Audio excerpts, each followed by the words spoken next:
ঘুম থেকে উঠেই দেখতে পারলাম দুটি সাপ একসাথে একে অপরকে জড়িয়ে রয়েছে আমাদের উনুনের পাড়ে। আমি এর আগে 3 থেকে 4টে ভিডিও তোমাদের সাথে শেয়ার করেছি, যে ভিডিওগুলির মধ্যে দিয়ে তোমরা দেখেছো যে আমাদের বাড়ির পাশে একটি দারাস সাপ পাগলের মতো খুঁজে বেড়াচ্ছিল তার প্রেমিকাকে। আর সেই সাপটির প্রেমিকা মানে আমি বলতে চাইছি ফিমেল দারাস সাপটি এসে লুকিয়েছিল আমার শোবার ঘরে একটি পরিত্যক্ত উনানের ভিতরে। এখানেই শেষ নয়, এরপরেও তোমরা একটি ভিডিওর মাধ্যমে দেখেছিলে যেখানে আমি তোমাদের সাথে শেয়ার করেছিলাম যে বাইরে ঘুরে বেড়ানো দারাস সাপটি তার প্রেমিকাকে খুঁজতে খুঁজতে কিছুটা সময় পরে চলে এসেছিল আমার শোবার ঘরে সেই পরিত্যক্ত উনানের ভিতরে, যে উনানের ভিতরে অলরেডি আগে থেকে তার গার্লফ্রেন্ড অর্থাৎ ফিমেল দারাস সাপটি লুকিয়ে বসেছিল। ওই ভিডিওর শেষে আমি তোমাদেরকে বলেছিলাম তোমাদের মধ্যে যে বা যারা এখনো বিশ্বাস করতে পারছো না যে আমার শোবার ঘরে এই পরিত্যক্ত উনানের ভিতরে একসাথে দুটি সাপ আছে, তাদেরকে বলেছিলাম ভিডিওতে লাইক করে চ্যানেলটি সাবস্ক্রাইব অথবা পেজটি ফলো করে নাও, কারণ আমি পরবর্তী একটি ভিডিওতে তোমাদের সামনে তুলে ধরবো যেইখানে তোমরা দেখতে পারবে আমি তোমাদের সাথে কোনো রকম মিথ্যা কথা অথবা ভিউজ কামানোর জন্য কোনো রকম গল্প বানিয়ে বলছি না, কারণ আমি তোমাদের প্রমাণ সহ দেখিয়ে দেবো যেইখানে তোমরা দেখতে পারবে দুটি দারাস সাপ একসাথে রয়েছে।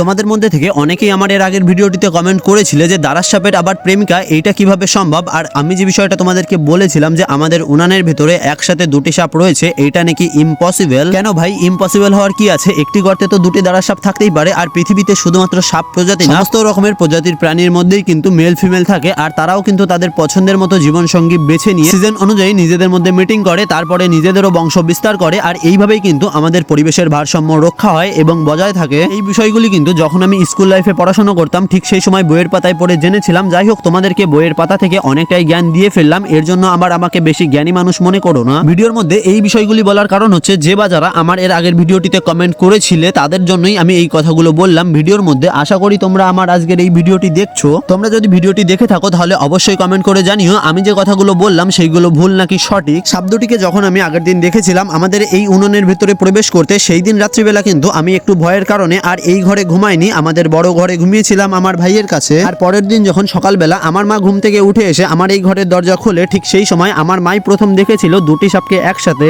সেই পরিত্যক্ত উনুনের পাশে একে অপরকে পেঁচিয়ে পড়ে থাকতে। যে বিষয়টি দেখার পরে আমার মা তো ভয় পেয়ে গেছিল, তারপরে গিয়ে আমাকে ঘুম থেকে ডেকে তোলে। আমি ঘুম থেকে ওঠার পরে আমার মায়ের কাছে জিজ্ঞাসা করলাম কি হয়েছে, আমাকে এত তাড়াতাড়ি ঘুম থেকে ডেকে তুললে কেন? তখন আমার মা আমাকে বললো যে বাইরে গিয়ে তোর ওই ঘরের দরজা খুলে দেখ, উনানের ভিতরে লুকিয়ে থাকা সাপ দুটি একসাথে উনানের বাইরে বেরিয়েছে। এই বিষয়টি দেখার পরে আমি তাড়াতাড়ি করে চলে এসেছিলাম আমার ওই ঘরে দেখার জন্য। আমি যখন দরজা খুলে দেখলাম যে দুটি দারাস সাপ একসাথে সেই উনানের পাড়ে পেঁচিয়ে রয়েছে একে অপরকে, বিষয়টি দেখার পরে তো আমি সম্পূর্ণ চমকে গেছিলাম। শুধুমাত্র আমি না, এই ভিডিওর মধ্যে দিয়ে কিন্তু তোমরাও সম্পূর্ণ বিষয়টা দেখতে পারলে এবং তোমাদের ভুল ধারণাও আশা করি ভেঙে গেছে যে আমি তোমাদের সাথে ভিডিওয় ভিউজ কামানোর জন্য কোনো রকম মিথ্যা কথা অথবা গল্প বানিয়ে বলিনি। যাই হোক, আজকের মতো এখানেই শেষ করলাম। পরের কোনো ভিডিওতে আমি তোমাদের সাথে শেয়ার করব সাপ দুটির সাথে আমরা ঠিক কি করেছিলাম, তাড়িয়ে দিয়েছিলাম কিনা।